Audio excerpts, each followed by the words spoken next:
माफ करा तुम्हाला अचानक बोलवून घेतलं. तुम्ही तर होतातच, तुम्ही तर बघितलंय आमच्या चिरंजीवानी काय प्रताप केले. हो माहिती.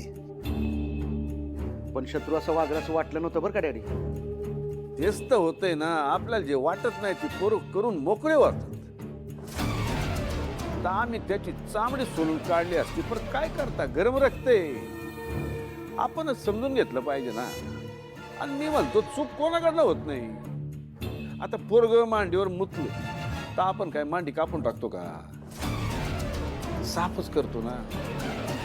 अहो देवांकडनं बी चुका झाल्याचे दाखले आहेत पुराणात. आपण तर साधी माणसं आहे. डॅडी, नेमके आमच्याकडनं काय अपेक्षा आहेत तुमच्या? आता कसे,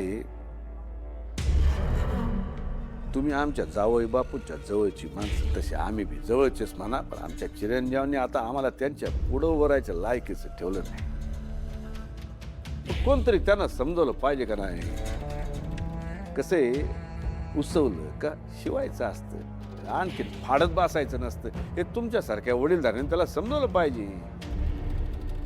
बरोबर बोलतोय का? हा, की बरोबर आहे तुमचं. अहो त्यांना बी पोरं बाळ आहेतच की. अहो तुमचं दुःख त्यांना बी कळतंय की, आहे की नाही? हा पण डॅडी तुमचं सगळं बरोबर आहे.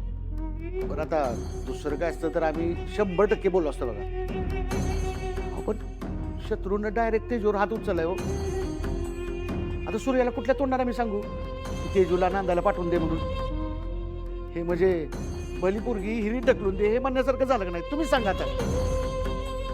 झालं का? आम्ही एवढे वाईट झालो हा?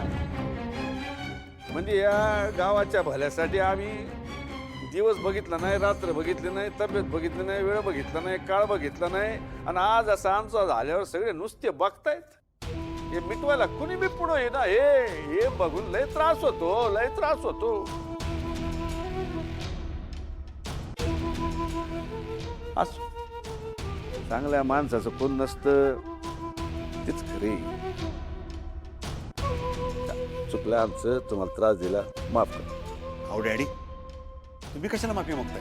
हं, मग आता काय करू? एक तर आम्ही हात जोडू शकतो, नाही तर आमच्या चिरंजीवांना गोळ्या घालवू शकतो. डॅडी, असं टोकाचं बोल नका. आम्ही बोलतो सुरेश. डॅडी सूर्याला आम्ही समजवतो. हं? तुम्ही काळजी करू नका. पण चांगल्या कामाला उशीर कशाला लावायचा? हा? लागलीच कामाला लागेल. चल येतो. येऊ का? या. चल.